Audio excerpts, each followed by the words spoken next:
Hi, எல்லாருக்கும் வணக்கம். நம்ம இன்றைக்கி பார்க்க போகிற டிஷ் வந்து நல்லி சாப்ஸ் பிரியாணி.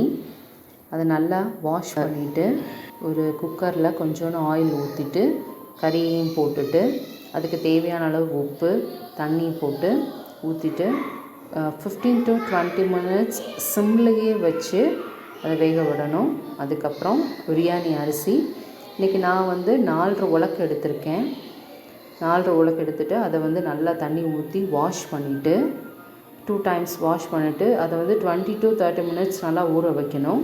அதுக்கு தேவையான மசாலா வந்து 2 டீஸ்பூன் வந்து மிளகு, அதில் பாதி 1 டீஸ்பூன் வந்து சீரகம், அதில் பாதி சோம்பு, அதுலேயும் பாதி 1/4 டீஸ்பூன் வந்து கசகசா, பிரியாணிக்கு தேவையான பிரியாணி இலை, பட்டை, கிராம்பு அதெல்லாம் போட்டு நல்லா ட்ரை ரோஸ்ட்டாக எண்ணெய்லாம் ஊற்றாமல் பேனில் நல்லா ட்ரை ரோஸ்ட்டாக மணம் வர வரைக்கும் நல்லா வறுத்துட்டு மிக்சியில் போட்டு பொடி பண்ணிடணும்.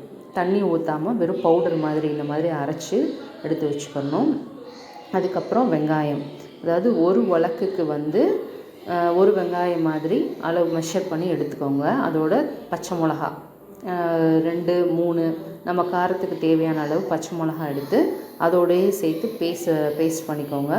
அதுக்கப்புறம் இஞ்சி பூண்டு வந்து ஒரு விரல் அளவுக்கு இஞ்சி, 10 பல் பூண்டு போட்டு அதையும் அரைச்சி பேஸ்ட் பண்ணி வச்சுக்கணும். அதுக்கப்புறம் தக்காளி 2 உலக்குக்கு ஒரு தக்காளி மேத்தி எடுத்து அதையும் மிக்சியில் பேஸ்ட் பண்ணி எடுத்துக்கோங்க.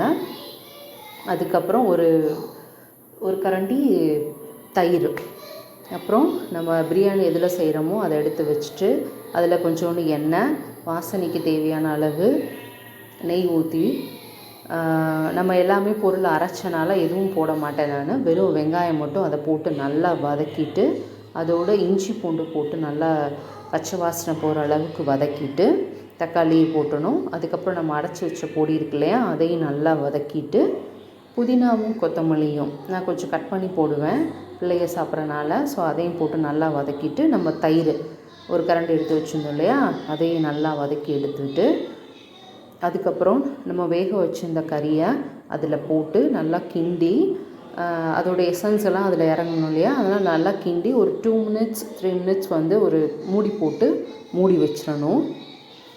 அதுக்கப்புறம் அதை ஓப்பன் பண்ணிவிட்டு தண்ணி, அதாவது அரிசி ஒரு உலக்குக்கு வந்து 1.5 உலக்கு மெஷர் பண்ணி எடுத்துக்கோங்க.